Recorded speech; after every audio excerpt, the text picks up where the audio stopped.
Everyone, welcome to education first official. So प्यारे बच्चों, I hope कि आप जो है अपनी वार्षिक परीक्षा की तैयारी में लगे हुए होंगे। आज की इस वीडियो में हम बच्चों पीएम श्री केंद्रीय विद्यालय का ये एक सैंपल पेपर है, मॉडल पेपर है क्लास 5th का। इसको सॉल्व करेंगे और ये जो पेपर है, ये पेपर जो है एनुअल एग्जाम का है, एनुअल एग्जाम से संबंधित है और ये पेपर हिंदी सब्जेक्ट का है, जिसमें कुल अंक 40 दिए गए हैं। समय रहेगा हमारा 90 मिनट्स। चलिए देखते हैं इस पेपर में किस तरीके के क्वेश्चन आंसर पूछे गए हैं। सबसे पहले आपको यहाँ देखने को मिल रहा है कि छात्र या छात्रा का नाम, पहले आप अपना नाम लिखेंगे यहाँ पर। उसके बाद आप अपना अनुक्रमांक, मतलब होता है रोल नंबर। कई बच्चे बार-बार फिर टीचर से पूछते हैं कि अनुक्रमांक का मतलब क्या होता है? तो अनुक्रमांक का मतलब होता है इंग्लिश में रोल नंबर। और एक यहाँ शब्द दिया गया है विभाग। विभाग या फिर आपको देखने को मिलेगा अनुभाग। विभाग या अनुभाग, इन दोनों का मतलब होता है कि सेक्शन, कि आप किस सेक्शन में पढ़ते हैं। हो सकता है आपका सेक्शन ए हो, बी हो, सी हो, डी हो, तो आपने वो लिखना है। ए को अ लिखेंगे हम, बी को ब, सी को स, डी को द। तो ये हमने ध्यान रखना है। चलिए हम शुरू करते हैं पेपर को। पहले कॉम्पिटेंसी देख लेते हैं। स्किल मतलब कि यहाँ पर कॉम्पिटेंसी कौन कौन सी है। पठन 10 अंक का रहेगा हमारा इसमें। लेखन, गद्य पद्य के प्रश्नोत्तर 5 अंक के। व्याकरण से संबंधित जो काम है वो प्रश्न है वो 10 अंक के। सृजनात्मक लेखन 5 अंक, वर्तनी 5 अंक और शब्दावली। शब्दावली मतलब होता है कि यहाँ पर आपको वर्ड मीनिंग वगैरह लिखने होंगे यहाँ पर। तो चलिए देखते हैं क्या क्या इस प्रश्न पत्र में दिया गया है। सबसे पहले है यहाँ पर पठन से संबंधित जो कॉम्पिटेंसी 10 अंक की है। प्रश्न एक है कि निम्नलिखित पठित, पठित मतलब कि जो आपने पढ़ रखा है, सीन पैसेज है ये आपके लिए। आपकी जो किताब है वीणा उसी में से है, को पढ़कर प्रश्नों के उत्तर हमने लिखने हैं। पैसेज पढ़ते हैं कि दिया गया है काजीरंगा राष्ट्रीय उद्यान असम में ब्रह्मपुत्र नदी के तट पर स्थित है। तट मतलब होता है किनारा। तट का मतलब क्या है? किनारा। कि जो काजीरंगा राष्ट्रीय उद्यान है वो ब्रह्मपुत्र नदी के किनारे पर स्थित है। यहाँ अनेक प्रकार के पशु पक्षी पाए जाते हैं। आज सुबह हमने हाथियों पर चढ़कर उद्यान देखा। सैकड़ों पशु, हिरण और जंगली भैंसों के झुंड आराम से घास चर रहे थे। कहाँ पर? राष्ट्रीय पार्क में, राष्ट्रीय उद्यान में। उनमें कुछ एक सींग वाले गेंडे भी थे। इसी पशु के कारण काजीरंगा पूरे संसार में क्या है? प्रसिद्ध है। हिरणों और भैंसों ने हमें संदेह की दृष्टि से देखा। संदेह मतलब शक की दृष्टि का मतलब है नजर से। भैंसों को और हिरणों को लगा कि शायद हम लोग जो है, जो अनूप चाचा थे, गए थे वहां पर काजीरंगा में, अरूप चाचा। तो उनको देखकर हिरणों और भैंसों को लगा कि शायद ये क्या नाम लेते हैं, हम पर हमला न कर दे, तो इसलिए उन्होंने संदेह की दृष्टि से देखा और अलग हट गए। लेकिन गेंडे वहीं जमे रहे। हमने पहली बार एक सींग वाला गेंडा देखा। यह हाथी के बाद भारत का सबसे बड़ा पशु है। इसे इंडियन राइनो भी कहते हैं। यह मुख्यतः भारत और नेपाल के जंगलों में पाया जाता है। ये पैसेज है। अब हम देखते हैं इसमें प्रश्न कैसे पूछे गए हैं। पहला प्रश्न है काजीरंगा राष्ट्रीय उद्यान किस नदी के तट पर स्थित है? तो यहाँ ऊपर लिखा गया था ब्रह्मपुत्र नदी के तट पर। तो हम यहाँ पर लिख देंगे कि ब्रह्मपुत्र नदी, ब्रह्मपुत्र नदी के तट पर स्थित है, स्थित है। पहले प्रश्न का उत्तर हमने लिख दिया है। उद्यान में कौन से प्रमुख जानवर सवेरे दिखाई दिए? सुबह के टाइम कौन कौन से जानवर दिखाई दिए थे? तो यहाँ पर लिखा है हिरण और हाथी और जंगली भैंसे। तो हम यहाँ पर लिख सकते हैं मुख्य रूप से हाथी, हिरण और जंगली भैंसे, जंगली भैंसे। तो ये मुख्य रूप से हमें वहां पर देखने को मिले। अगला प्रश्न है काजीरंगा विश्व उद्यान जो है विश्व भर में किस जीव के कारण प्रसिद्ध है? तो हम लिखेंगे एक सींग के, एक सींग के गेंडे के कारण, गेंडे के कारण प्रसिद्ध है। तो इस तरीके से हम लिखेंगे, प्रसिद्ध है। अब है, एक सींग वाले गेंडे को और किस नाम से जाना जाता है? तो यहाँ पर दिया ही गया है, आप देख पाएंगे। इसे इंडियन राइनो भी कहते हैं, तो यही हमने लिखना है यहाँ पर। तो हम लिखेंगे इंडियन राइनो। इंडियन राइनो इसलिए बोलते हैं क्योंकि ज्यादा संख्या में यह सिर्फ भारत में पाया जाता है। अब आगे क्या दिया गया है? हिरण और भैंसों ने पर्यटकों को किस दृष्टि से देखा? तो संदेह की दृष्टि से। पैसेज में ऊपर दिया गया था कि संदेह की दृष्टि से, संदेह की दृष्टि से देखा। तो इस प्रकार से हम पहले जो पैसेज है उसको हम सॉल्व करेंगे। अब दूसरा पैसेज क्या दिया गया है? ये है अपठित। अपठित का मतलब होता है इंग्लिश में अनसीन पैसेज है ये। पढ़कर प्रश्नों के उत्तर हमने लिखने हैं। क्या पैसेज है? रवि एक छोटा लड़का है जो अपने माता पिता के साथ गांव में रहता है। उसका गांव बहुत सुंदर है और वहां हरियाली है। रवि हर रोज स्कूल जाता है और अध्यापिका का कहा मानता है। अध्यापिका मतलब स्कूल में जो मैडम है उसकी बात मानता है। उसे किताबें पढ़ना और चित्र बनाना बहुत पसंद है। स्कूल के बाद वह अपने दोस्तों के साथ खेलता है। उसके गांव में एक बड़ा तालाब है जहां बच्चे मछलियां पकड़ते हैं। रवि अपने परिवार के साथ हर रविवार उस तालाब के पास जाता है और सब मिलकर पिकनिक मनाते हैं। रवि का सपना है कि वह बड़ा होकर अध्यापक बने और बच्चों को पढ़ाए।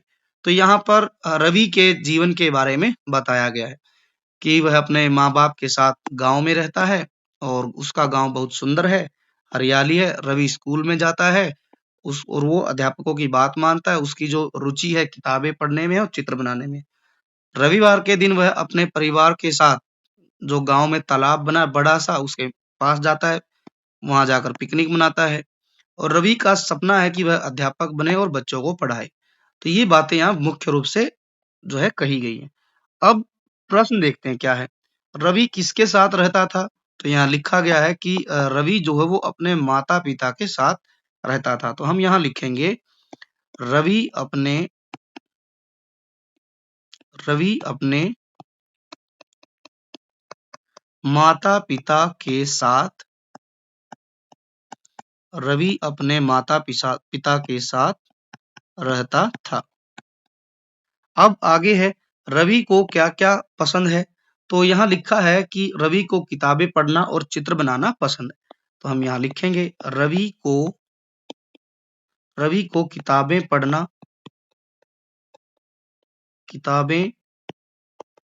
पढ़ना और चित्र बनाना पसंद है। चित्र बनाना पसंद है। तो ये हम लिखेंगे। अब आगे है, रवि स्कूल के बाद क्या करता है? रवि स्कूल के बाद यहाँ लिखा गया कि अपने दोस्तों के साथ खेलता है। तो हम लिखेंगे कि रवि स्कूल के बाद अपने दोस्तों के साथ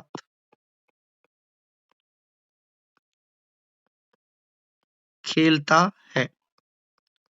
तो इस तरीके से हम इस प्रश्न का उत्तर लिखेंगे। अगला प्रश्न है, गांव में बच्चों के खेलने का कौन सा स्थान है? तो हम यहाँ लिखेंगे कि गांव में बच्चे जो है तालाब के पास, एक मिनट ऊपर देख लेते हैं। हाँ, जहाँ बच्चे खेलते हैं वो है तालाब। तो तालाब के पास खेलते हैं। तो इस तरीके से हम इसको लिखेंगे। रवि का क्या सपना है? रवि बड़ा होकर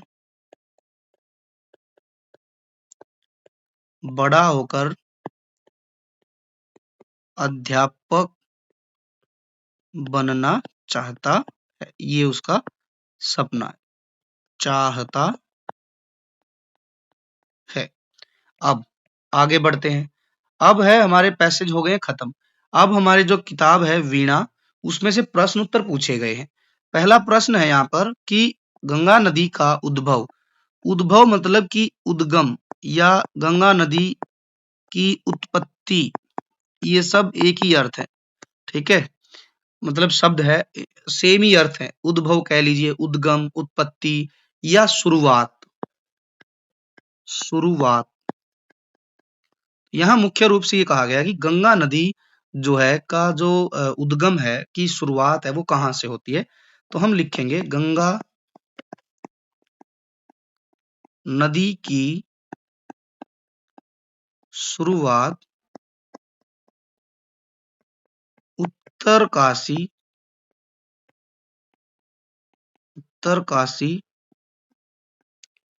जनपद के गंगोत्री हिमनद से हुई। तो इस तरीके से हम लिखेंगे। आगे है प्रश्न 2, अजंता में निशा ने क्या क्या देखा। तो हम यहाँ लिखेंगे अजंता में निशा ने एक नदी में पड़े बड़े बड़े शिलाखंड देखे। शिलाखंड, शिलाखंड का मतलब होता है बच्चों कि चट्टान। शिलाखंड मतलब चट्टान, बड़े बड़े शिलाखंड देखे। फिर क्या देखा, एक ही पंक्ति में, क्या, एक ही पंक्ति में बनी 29 गुफाएं देखी। 29 गुफाएं देखी और घाटी में खिले रंग बिरंगे फूल देखे। तो ये प्रश्न का उत्तर होगा। अब है चित्रकार ने शेर से बचने के लिए क्या उपाय किया था। तो हम लिखेंगे कि जो चित्रकार था उसने क्या किया, चित्रकार ने बड़ी चालाकी से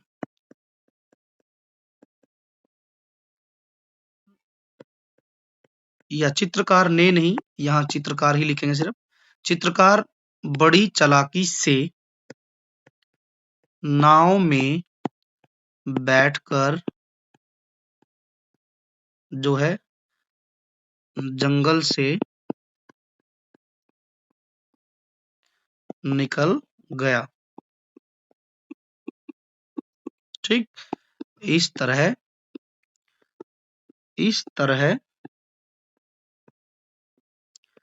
चित्रकार ने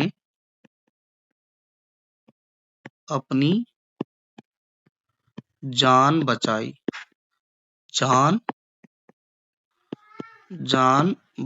तो ये हमारा सही उत्तर होगा। अब आगे बढ़ते हैं, व्याकरण का प्रश्न है। देखते हैं क्या क्या दिया गया इसमें। पहला लिखा है कि दिए गए शब्द का मिलता जुलता अर्थ वाला शब्द लिखिए। यहाँ पर थोड़ी सी बच्चों सन्यासी की स्पेलिंग गलत है। सन्यासी में सपेरे वाला स आता है, इस तरीके से आएगा। जैसे भिक्षु का अर्थ है सन्यासी। शिलाखंड किसको बोलते हैं मैंने अभी बताया ही है। आप चट्टान लिख सकते हैं, ठीक है, पत्थर लिख सकते हैं। कुंड का मतलब होता है तालाब, या कई जगह आपको देखने को मिलेगा जलाशय। ठीक है, तो आप ये लिख सकते हैं। अब है प्रश्न 2, रेखांकित शब्द का विपरीत अर्थ वाले शब्द से रिक्त स्थान की पूर्ति कीजिए। वाक्य दिया गया है, इस निर्दोष पक्षी को मारने वाला। निर्दोष का विपरीत होता है दोषी। इस निर्दोष पक्षी को मारने वाला दोषी है, ये हो जाएगा। अब आगे है, यहाँ पर क्या दिया गया है, मुहावरा है ये। ठीक है, इसको देख के हमने बनाना है क्या बनेगा। तो यहाँ है बंदर, मुहावरा क्या बनेगा वो बताना है। बंदर क्या जाने, ये क्या है, अदरक। तो हम लिखेंगे अदरक का स्वाद, बंदर क्या जाने अदरक का स्वाद। तो इस तरीके से हम इसको पूरा करेंगे। अब आगे बढ़ते हैं। इस वाक्य में रेखांकित संज्ञा शब्दों को हटाकर सर्वनाम शब्द का प्रयोग कर दोबारा लिखिए। ठीक है। वह शेर को चुपचाप देखकर चित्र की को कुछ हिम्मत आई। वह नहीं है, ये फिर है। फिर, तो यहां हम लिखेंगे फिर उसको देखकर, उसको चुपचाप देखकर, देखकर चित्रकार को, तो उसे कुछ हिम्मत आई। तो इस तरीके से हम लिखेंगे। अब है प्रश्न 4, मछलियां तालाब में तैर रही हैं। रेखांकित शब्द का वचन बदलकर लिखना। मछलियां का एक वचन होगा मछली। आगे देखते हैं प्रश्न 5, बैठ गया पीठ फिराकर चित्रकार की ओर, चित्रकार चुपके से खिसका जैसे कोई चोर। ठीक है। इसमें समान लय वाला शब्द कौन कौन सा होगा? तो वो होगा चोर और। तो इस तरीके से हम इस प्रश्न को हल करेंगे। अब है प्रश्न 6, विलायती खेलों में सबसे बड़ा ऐब यह है कि उनके सामान महंगे होते हैं। इस वाक्य में रेखांकित शब्द क्या है? संज्ञा, सर्वनाम, विशेषण। तो विलायती, बड़ा और महंगे, ये तीनों विशेषण है, क्योंकि विलायती जो शब्द है वो खेल की विशेषता बता रहा है, और ऐब की विशेषता क्या है? बड़ा है। ऐब का अर्थ होता है बच्चों बुराई या फिर कमी। तो ये लिख सकते हैं। सामान कैसे हैं? महंगे हैं। तो इस तरीके से ये तीनों शब्द जो डार्क किए गए हैं, ये जो विलायती, बड़ा, महंगे, ये तीनों विशेषण शब्द हैं। अब चित्रकार नाव में बैठ गया। रेखांकित शब्द को हटाकर सर्वनाम लिखिए। तो यहां पर हो जाएगा वह नाव में बैठ गया, वह नाव में बैठ गया, ये हो जाएगा। अब आगे है, दिए गए उपयुक्त शब्दों से रिक्त स्थानों की पूर्ति कीजिए। यहाँ छोटी सी मिस्टेक है, कीजिए में हमेशा बड़े ई की मात्रा आती है क पर। चलिए, ने, में, पर, की, का, के, ये भरना है। मछुआरों का ध्यान पानी में तैरती मछलियों पर गया। उत्तर भारत के एक सरोवर में 3 मछलियां रहती थी। तो इस तरीके से हमने भरना है। आगे है, निम्नलिखित वाक्यों में होना, होना एक एक्शन वर्ड है जिसको हम इंग्लिश में वर्ब बोलते हैं। ठीक है। कि विभिन्न रूपों का प्रयोग करते हुए रिक्त स्थान की पूर्ति कीजिए। ठीक है। जब भी आते हैं तो मुझे प्रसन्नता होती है। होना का एक रूप होती है होती। कुंभ मेले में लाखों लोग सम्मिलित हुए भी हो सकता है, या फिर फ्यूचर की बात की जाएगी तो होंगे, या फिर होते हैं। तीनों आप लिख सकते हैं यहाँ पर। ठीक है। तो इस तरीके से हमने व्याकरण के प्रश्नों को हल करना है। अब है सृजनात्मक लेखन। सृजनात्मक लेखन क्या है? कि भाई अपने बचपन की यादों के बारे में लिखिए। अब ये प्रश्न बच्चों आपको खुद करना है। Do it yourself. मैं ये क्यों कह रहा हूं?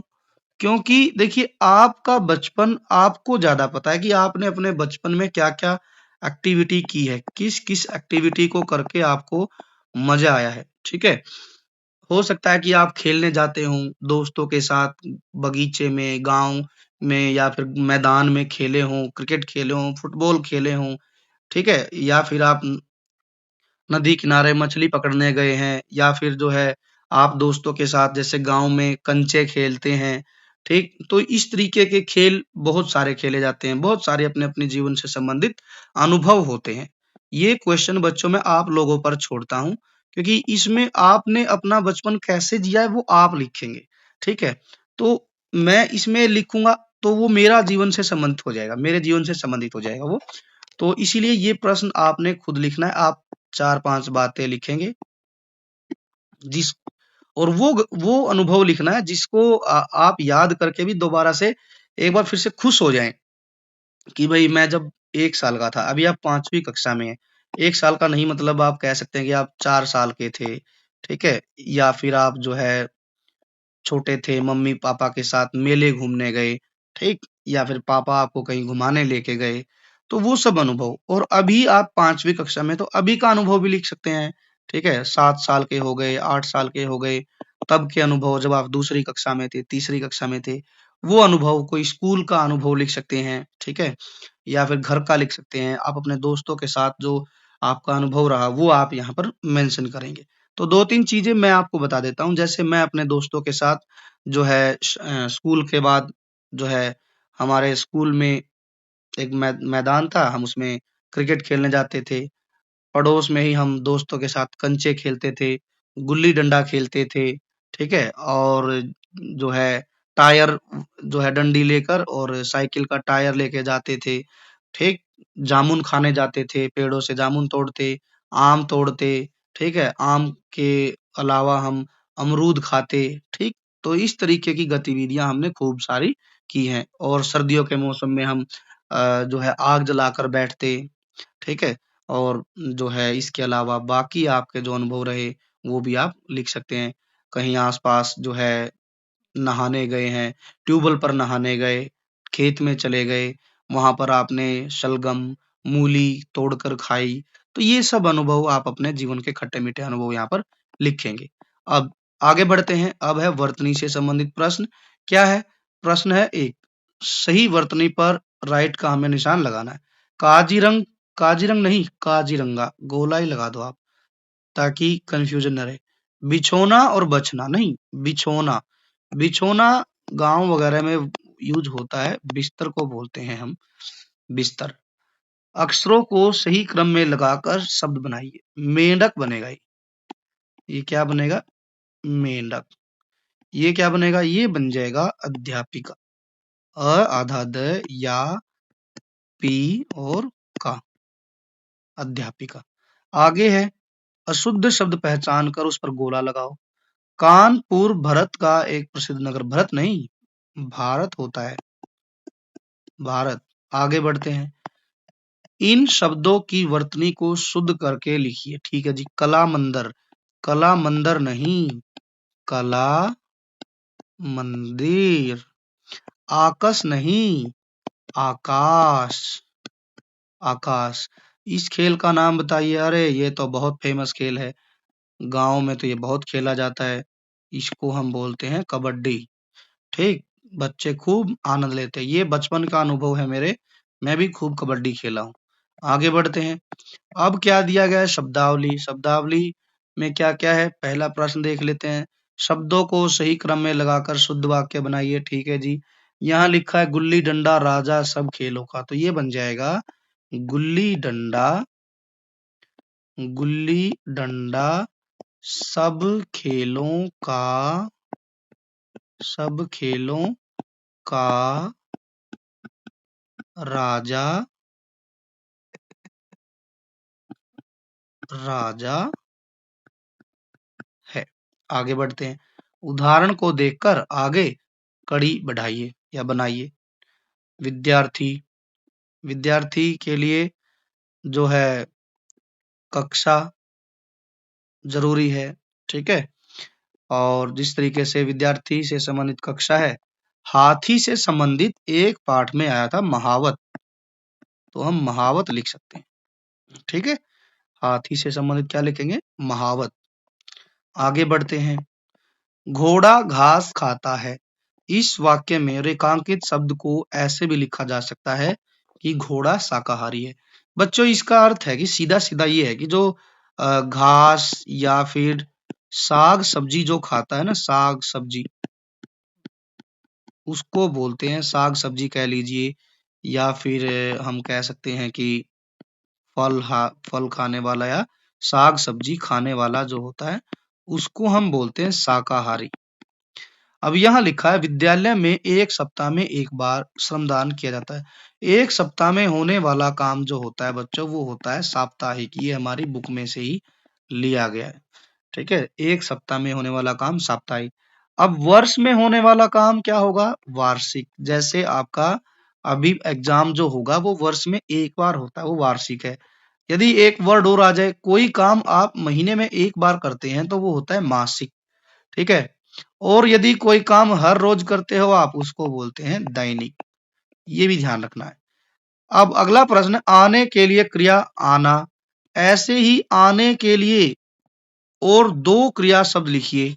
ठीक है, एक हम लिख सकते हैं आया, एक शब्द लिख सकते हैं हम आता है, या हम लिख सकते हैं आएगा। ठीक है, आएगा। लड़की अपने लिए लिखेगी आएगी, लड़की यहाँ आता है की जगह लिखेगी आती है, और आया की जगह आप लिख सकते हैं आई। आगे बढ़ते हैं, आगे क्या दिया गया है जी? आगे है, इन शब्दों के लिए एक शब्द लिखिए। ठीक है, क्या क्या है? कबड्डी, खो खो, क्रिकेट। तो ये क्या है? कबड्डी, खो खो, क्रिकेट। ये क्या है? हम कह सकते हैं ये बाहरी खेल है। ठीक है, आउटडोर गेम। ठीक है, एक शब्द लिखना इनके लिए। तो खेल है ये, बाहरी खेल। आम, केला, संतरा, ये क्या है? ये है जी फल। ठीक है, स्वादिष्ट फल। कुछ और थोड़ा सा इस शब्द को क्लियरिफाई कर देंगे तो बन जाएगा हमारा स्वादिष्ट फल। तो बच्चों ये था हमारा पेपर। आई होप कि आप सभी को पसंद आया होगा। ये प्रश्न 5 अंक का था। तो इस तरीके से हमने इसको सोल्व करना है। प्रश्न हो गए 3, 4, 5। तो बच्चों ये पेपर था हमारा कक्षा 5वीं का, क्लास 5th का हिंदी विषय का यह पेपर था। यदि आपको पूरा पेपर समझ आया है, वीडियो अच्छी लगी है, हेल्पफुल है, तो वीडियो को लाइक कीजिए। दोस्तों के साथ इस पेपर को ज़्यादा से ज़्यादा शेयर कीजिए। साथ ही आप education first official YouTube channel को सब्सक्राइब कीजिए, बेल आइकन को प्रेस भी कीजिए। और यह जो है बच्चों, हमने एजुकेशन फर्स्ट ऑफिशियल का एक जो है प्रिपरेशन से संबंधित जो है अलग से एक ग्रुप बनाया है, जिसको आप यूट्यूब पर ज्वाइन कर सकते हैं। वहां से आप इसका पीडीएफ भी प्राप्त कर सकते हैं। तो पीडीएफ प्राप्त करने के लिए आप जो है एजुकेशन फर्स्ट ऑफिशियल को ज्वाइन कीजिए। वहां पर आपको हर जो पीटी ये वार्षिक परीक्षा है, एनुअल एग्जाम है या सेशन एंडिंग एग्जाम है, इनके आपको पेपर मिलते रहेंगे। Thanks for watching, take care and bye bye.